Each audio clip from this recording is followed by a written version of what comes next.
مجھے شادی کا بہت شوق تھا، لیکن میں ایک بوڑھے سے شادی کرنا چاہتی تھی۔ شادی سے پہلے میں نے ضد لگا لی کہ میں صرف بوڑھے سے شادی کروں گی۔ پھر مجھے محلے میں 80 سال کا ایک بوڑھا ملا۔ سب نے کہا وہ بوڑھا بہت ظالم ہے، مگر میں اسی بوڑھے سے شادی کر لی۔ شادی والی رات میرا دماغ چکرا گیا جب اس بوڑھے نے مجھے لٹا کر۔ میں 18 سال کی تھی اور میری شادی 25 سالہ لڑکے سے ہو رہی تھی، مگر مجھے ایک 80 سال کے بوڑھے سے عشق ہو گیا تھا جس کی پہلی 3 بیویاں فوت ہو چکی تھیں۔ سب لوگ کہتے ہیں کہ اس کی 3 بیویاں اس کے ظلم کی وجہ سے مری ہیں، مگر مجھے یقین نہ آیا اور میں نے اسی بوڑھے سے شادی کر لی۔ شادی والی رات وہ بوڑھا کمرے میں آیا تو اس کے ہاتھ میں ایسی چیز تھی جسے دیکھ کر میری روح لرز گئی، کیونکہ وہ بوڑھا تو میں اپنے والدین کی اکلوتی بیٹی تھی اور ابو کے انتقال کے وقت میری عمر 13 برس تھی۔ میں بہت سیدھی سادی سی تھی۔ اگر میں یہ کہوں کہ میں تو بالکل اللہ کی گائے تھی، یہ بات غلط نہیں ہوگی۔ میرے والدین نے میری تربیت بہت اچھے اور دوستانہ ماحول میں کی تھی۔ جب میرے گھر کا اتنا اچھا ماحول تھا تو مجھے زیادہ دوستیاں کرنے کا بھی شوق نہیں تھا۔ میری ایک ہی سہیلی تھی، میں ان کے گھر بھی آ جایا کرتی تھی اور وہ اکثر میرے گھر آ کر کھیلا کرتی تھی، مگر مجھے علم نہیں تھا کہ میرے رشتے دار کون ہیں، کیونکہ ہمارے گھر میں کوئی نہیں آتا تھا۔ ایک دن میں نے ابو سے پوچھا تو وہ کہنے لگے، ابھی بہت اندھیرا ہے، تمہیں کچھ نظر نہیں آئے گا؟ جب میرا انتقال ہو جائے گا تو ہر طرف روشنی پھیل جائے گی، تمہیں سب کچھ صاف صاف نظر آنے لگے گا۔ میں ابو کی یہ بات سن کر دنگ رہ گئی تھی۔ آج تو بہت دھوپ نکلی تھی، پھر نہ جانے وہ ایسی باتیں کیوں کر رہے تھے۔ میں نے ابو کا ہاتھ پکڑ لیا اور بولی، ابو دن کا وقت ہے اور ہر طرف روشنی ہے، پھر آپ اندھیرے کی بات کیوں کر رہے ہیں؟ میری بات سن کر ابو کی آنکھوں میں آنسو آ گئے تھے۔ وہ کہتے، میری نظر کمزور ہو گئی ہے، مجھے ہر طرف اندھیرا ہی اندھیرا نظر آتا ہے۔ ابو کی باتیں سن کر میں رونے لگی تھی۔ مجھے یہ سب اچھا نہیں لگ رہا تھا۔ ابو کو تھوڑی شرم تو آنی چاہیے تھی، انہوں نے اپنی بیٹی کے سامنے اپنی موت کا ذکر کیوں کیا تھا؟ میں بہت خفا ہو گئی تھی۔ ابو نے میرے ماتھے پر بوسہ دیا اور کہنے لگے، تم بھی چھوٹی چھوٹی باتوں پر پریشان ہو جاتی ہو، چپ کرو، کچھ نہیں ہوا۔ میں روتی چلی گئی تو ابو مجھے اپنے ساتھ پارک میں لے گئے تھے۔ پارک میں جا کر میرا دل وقتی طور پر بہل گیا تھا، مگر ابو کے کیے ہوئے الفاظ جیسے میرے دماغ پر نقش ہو گئے تھے۔ اب میں ہر وقت اپنے ابو کی لمبی عمر کی دعائیں کیا کرتی تھی۔ ایک دن میں نے اپنی سہیلی سے اس متعلق بات کی تو اس نے مجھے مزید ڈرا دیا تھا۔ وہ کہنے لگی، مرنے والے کو پہلے سے ہی اپنی موت کے متعلق علم ہو جاتا ہے۔ مجھے تو لگتا ہے کہ تمہارے ابو اب زیادہ گئے زندہ نہیں رہیں گے۔ میں تو اب پھوٹ پھوٹ کر رونے لگی تھی۔ تب میں بہت چھوٹی سی تھی، 7ویں جماعت میں پڑھتی تھی۔ ابو کو اس بات کا اندازہ ہی نہیں تھا کہ وہ بات جو انہوں نے جذباتی ہو کر مجھ سے کہہ دی تھی، اس کا مجھے کس قدر ڈرا دیا تھا۔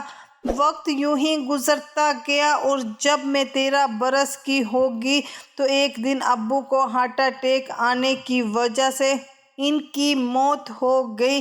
اس دن میں ابو کے علاوہ میرا اور امی کا تھا ہی کون، ہم دونوں ٹوٹ کر ہی رہ گئے تھے۔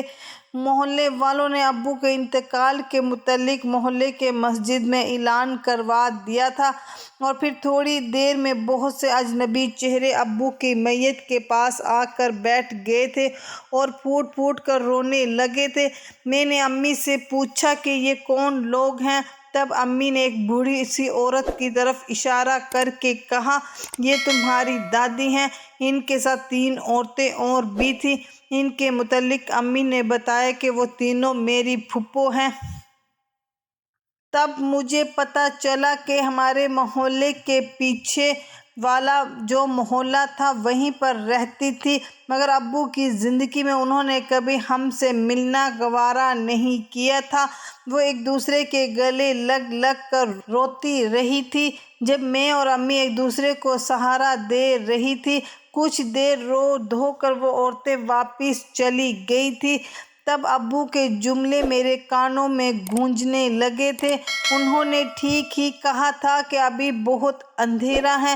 ابو کی وفات کے بعد ہی مجھے رشتے دار نظر آئے تھے۔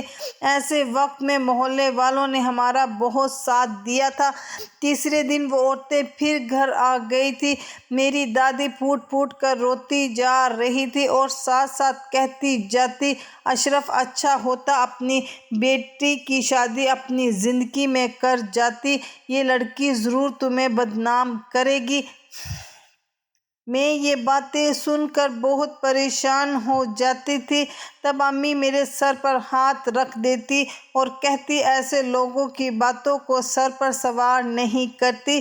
میری پھوپھو مجھے دیکھ کے منہ بنا لیتی تھی۔ مجھے ان سے بہت ڈر لگنے لگا تھا۔ میں چاہتی تھی کہ وہ بس جلدی سے ہمارے گھر سے چلی جائیں، مگر وہ اب بار بار ہمارے گھر آتی تھی۔ وہ اکثر کہتی، یہ لڑکی تو شکل سے خطرناک لگتی ہے، ایسا لگتا ہے کہ یہ ہمارے بیٹے کا نام خراب کر کے رہے گی۔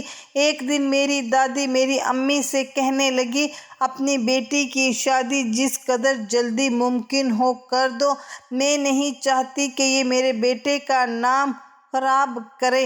امی بہت دنوں تک یہ سب برداشت کرتی رہی تھی، اب ان کی بھی بس ہو گئی تھی۔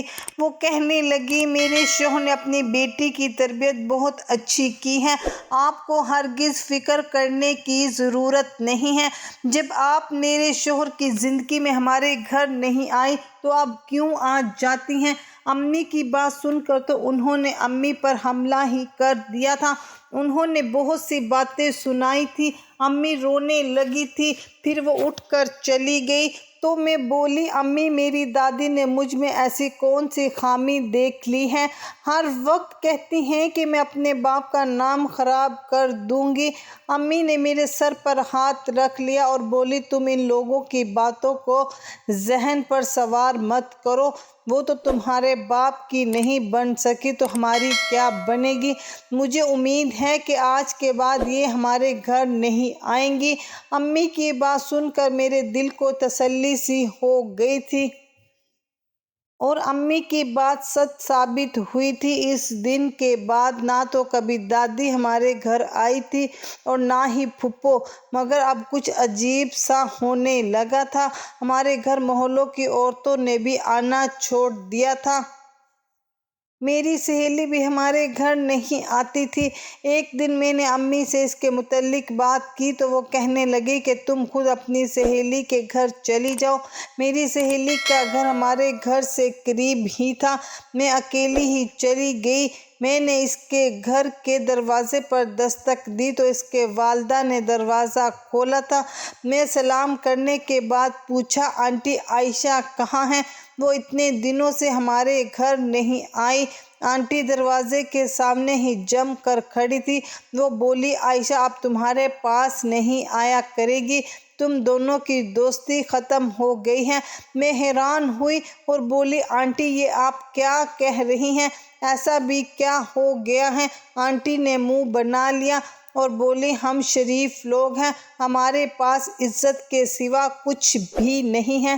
میری بیٹی تمہارے ساتھ اٹھے بیٹھے گی تو وہ بھی بدنام ہو جائے گی۔ میری آنکھوں میں آنسو آ گئے تھے۔ میں بولی آنٹی اللہ نہ کرے آپ یہ کیسی باتیں کر رہی ہیں۔ آنٹی کہنے لگی میں تو صاف صاف کہہ رہی ہوں، تمہاری دادی سب کو کہتی پھر رہی ہے کہ تم کوئی نہ کوئی گل ضرور کھلاؤ گی، اسی وجہ سے ہم نے اپنی بیٹی کو تم سے دور کر لیا ہے۔ میں مزید کچھ بھی نہیں کہہ سکتی تھی، اس لیے روتی ہوئی اپنے گھر آ گئی۔ امی نے مجھے دیکھا تو کہنے لگی کیا ہوا، تم رو کیوں رہی ہو؟ میں نے امی کو سارا واقعہ بتایا تو ان کو بہت غصہ آیا تھا۔ وہ کہنے لگی اللہ غرق کرے ایسی عورتوں کو جو میری معصوم بیٹی کے پیچھے ہاتھ دھو کر لگ گئے ہیں۔ میں بہت اداس رہنے لگی تھی۔ ابو کے انتقال کے بعد محلے والوں نے ماتھے پر آنکھیں رکھ لی تھی۔ ہم دونوں ماں بیٹی تنہا رہ گئی تھی اور مجھے تو اس ظلم کی سزا مل رہی تھی جو میں نے کبھی کیا ہی نہیں تھا۔ میں تو ان باتوں کی اتنی سمجھ بوجھ بھی نہیں تھی۔ خیر امی اب ہر وقت پریشان رہنے لگی تھی۔ ہم دونوں گھر میں ہی قید ہو کر رہ گئی تھی۔ یوں ہی وقت گزرتا چلا گیا۔ اب ماحول اس قدر گھٹن والا ہو گیا تھا، یہاں پر مزید رہنا ناممکن لگنے لگا تھا۔ امی نے میری آنکھوں کی اداسی دیکھی تو وہ گھر سے باہر جانے لگی تھی۔ میں ان سے پوچھتی کہ آپ کہاں گئی تھی تو وہ کہتی کہ میں ایک کام سے گئی تھی۔ تقریباً کچھ دنوں بعد امی میرے پاس آئی اور کہنے لگی بیٹی اپنا سامان تیار کر لو، ہم یہ گھر اور یہ محلہ چھوڑ کر جا رہی ہیں۔ امی ہم کہاں جائیں گے؟ امی نے میرے سر پر ہاتھ رکھ دیا اور بولی اللہ تعالیٰ کی زمین بہت بڑی ہے، ہمیں کہیں نہ کہیں تو پناہ مل ہی جائے گی۔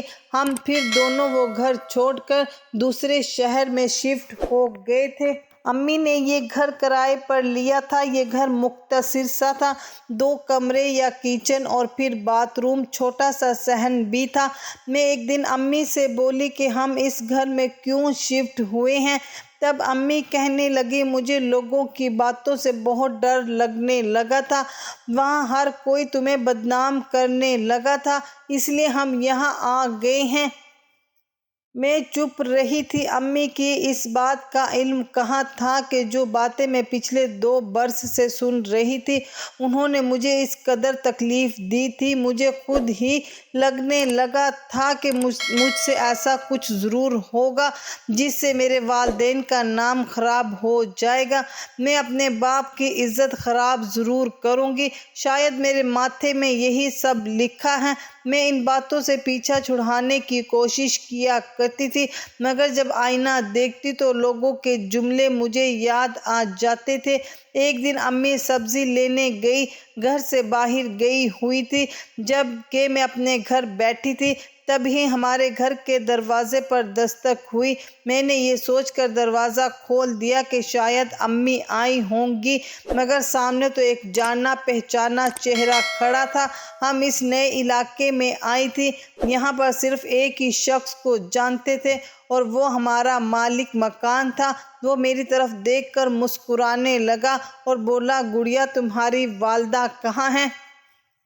میں بولی وہ تو گھر میں نہیں ہیں، بازار تک گئی ہیں، آپ اندر آ جائیں، مالک مکان ہے نا۔ میں سر ہلا دیا اور بولا نہیں، جب تمہاری امی آ جائیں گی تو میں پھر سے چکر لگا لوں گا۔ میں بولی آپ کو دوبارہ زحمت کرنی پڑے گی، امی بس آنے والی ہوں گی، تک میں آپ کے لیے چائے پانی کا انتظام کر دوں گی۔ مالک مکان کہنے لگا جیتی رہو۔ اس نے میرے سر پر ہاتھ رکھا اور واپس چلا گیا۔ مجھے اس کا یہ انداز بہت اچھا لگا تھا۔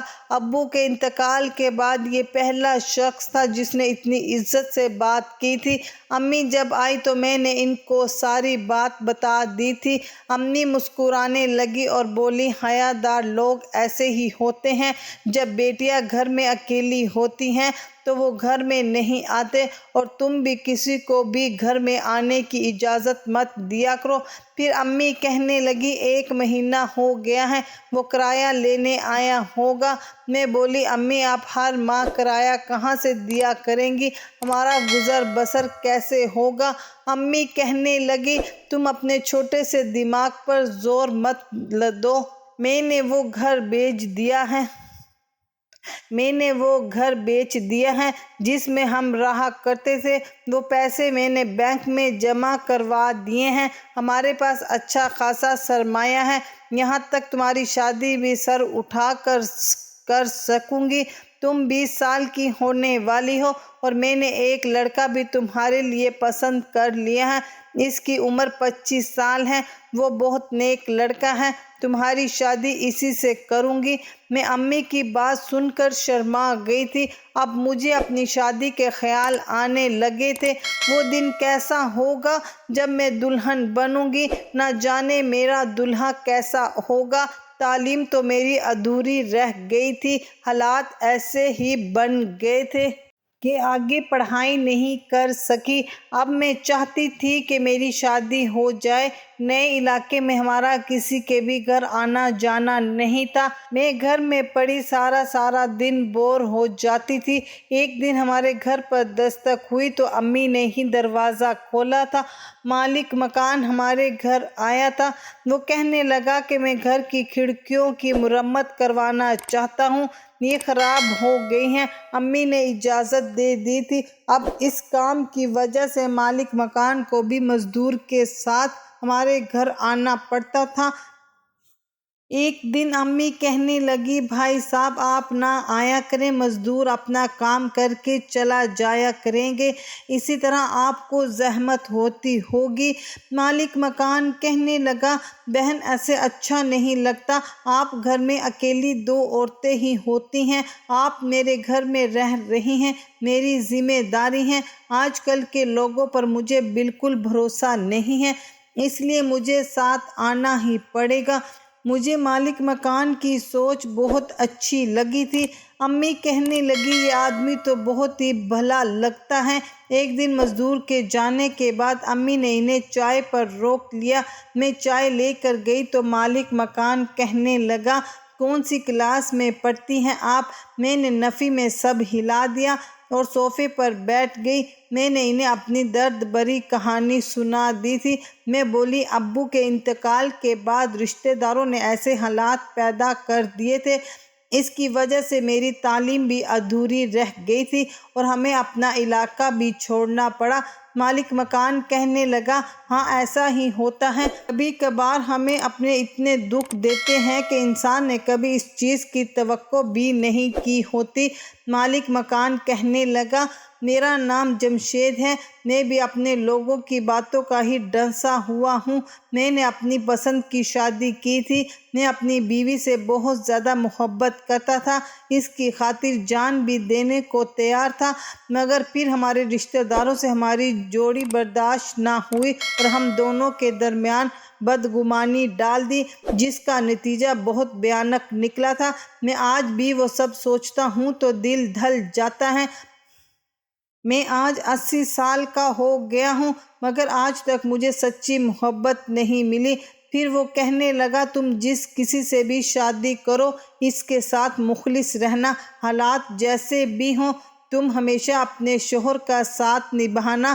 پھر مالک مکان نے ہمیں اپنا موبائل نمبر دیا اور امی سے کہنے لگا کہ جب بھی کسی چیز کی ضرورت ہو تو مجھے فوراً فون کر دیجیے گا، میں آپ کی مدد کرنے کی کوشش کروں گا۔ میں مالک مکان کے متعلق سوچنے لگی تھی، نہ جانے جمشید کی شخصیت میں ایسا کیا تھا کہ میں چاہ کر بھی اسے اپنے دماغ سے جھٹک نہیں پائی تھی۔ رات کو بارش برسنے لگی تھی، امی تو سارے دن کی تھکی ہوئی جلدی سے سو گئی، جبکہ مجھے نیند نہیں آ رہی تھی، مجھے ابو کی بہت زیادہ یاد آ رہی تھی۔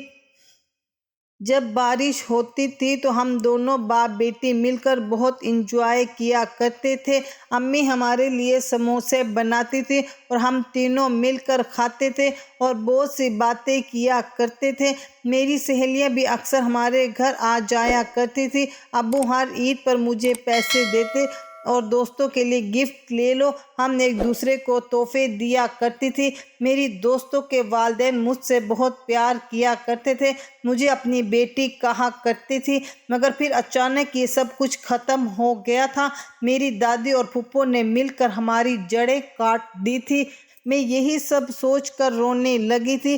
تب مجھے جمشید کا خیال آیا تھا۔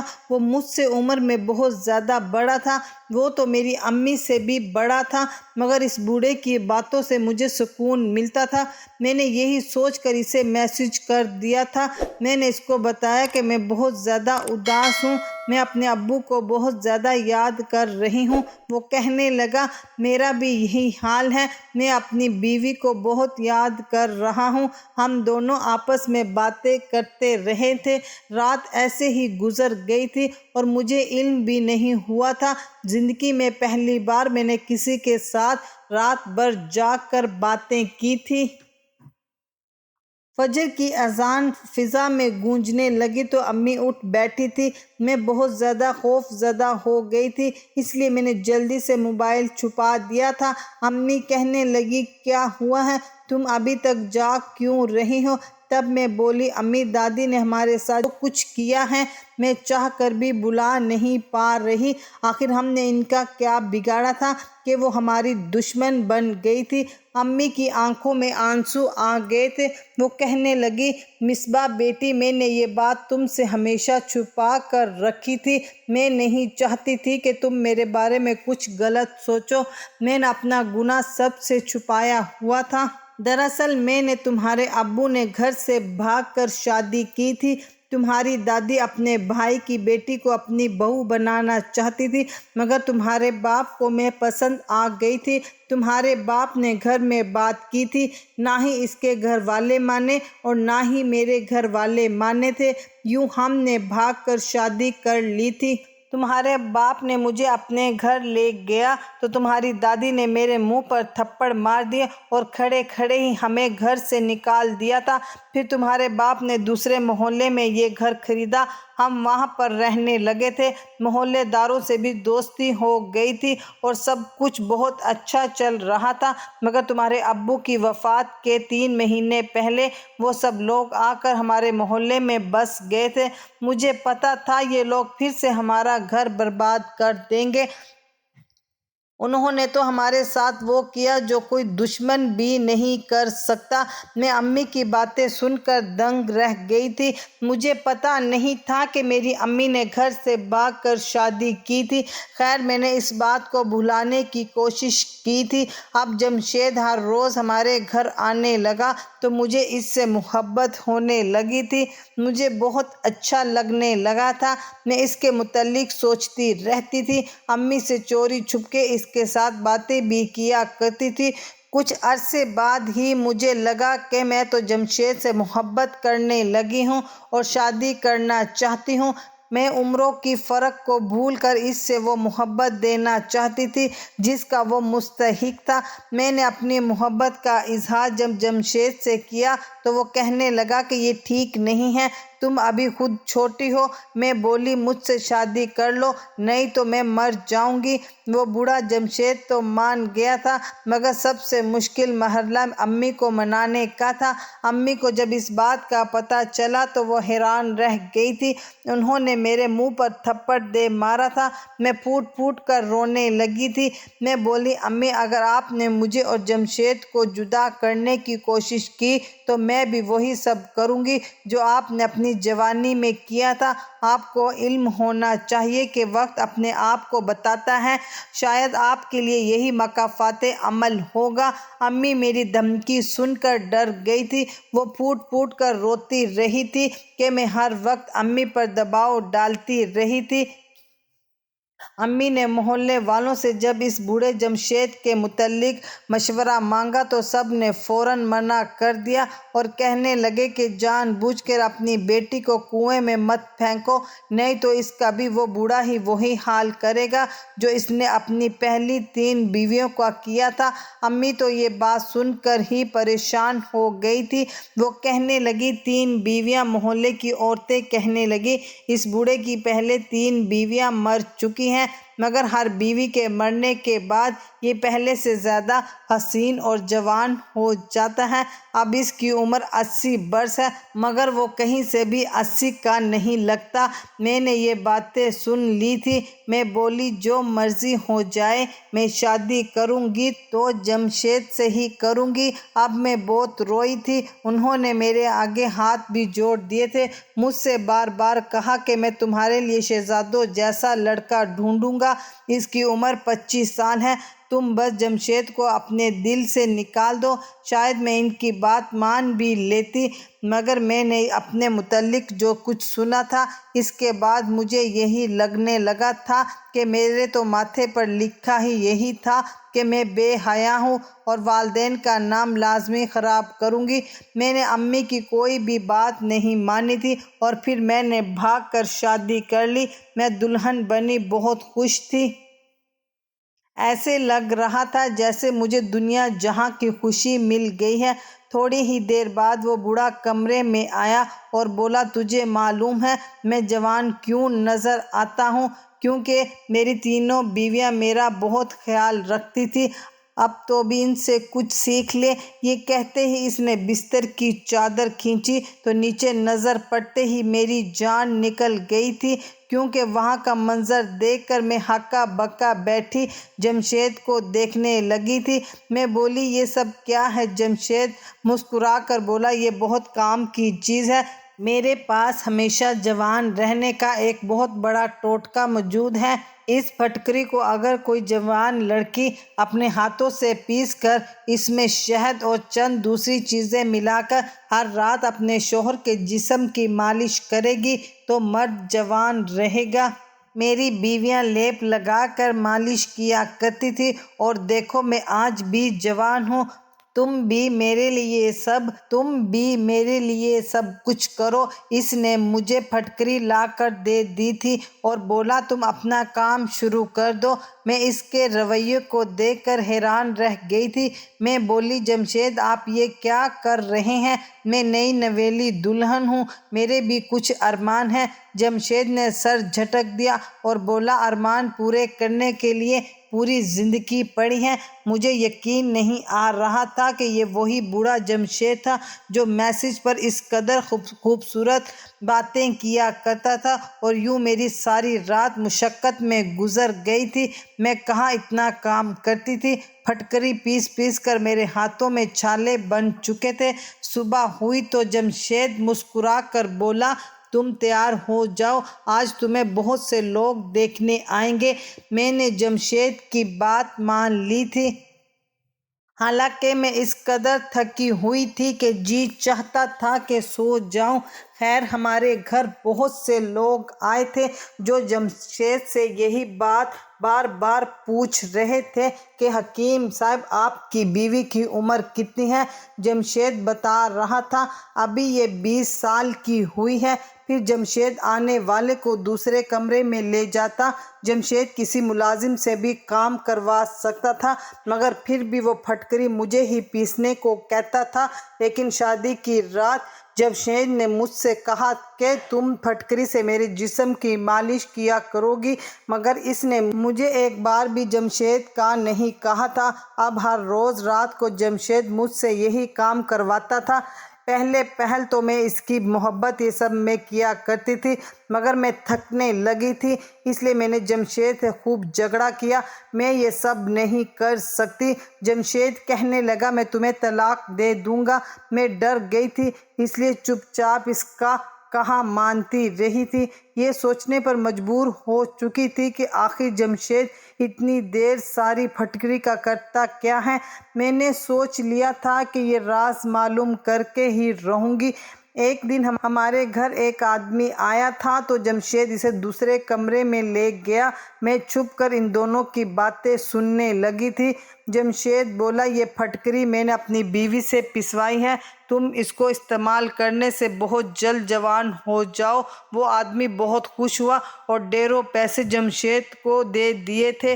مجھے جمشید پر شک ہو گیا تھا، اس لیے میں نے چھان بین کروائی تو پتہ چلا کہ جمشید ایک نمبر کا فراڈیا تھا۔ وہ اپنے علاقے میں حکیم صاحب کے نام سے مشہور تھا۔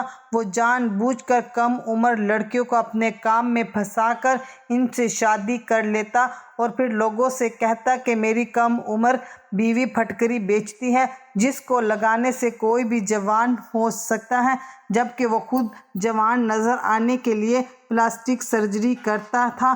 اس کی 3 بیویاں بھی اس سے مشقت سے تنگ آ کر بھاگ گئی تھیں اور اس نے یہ کہہ دیا تھا کہ وہ مر گئی ہیں۔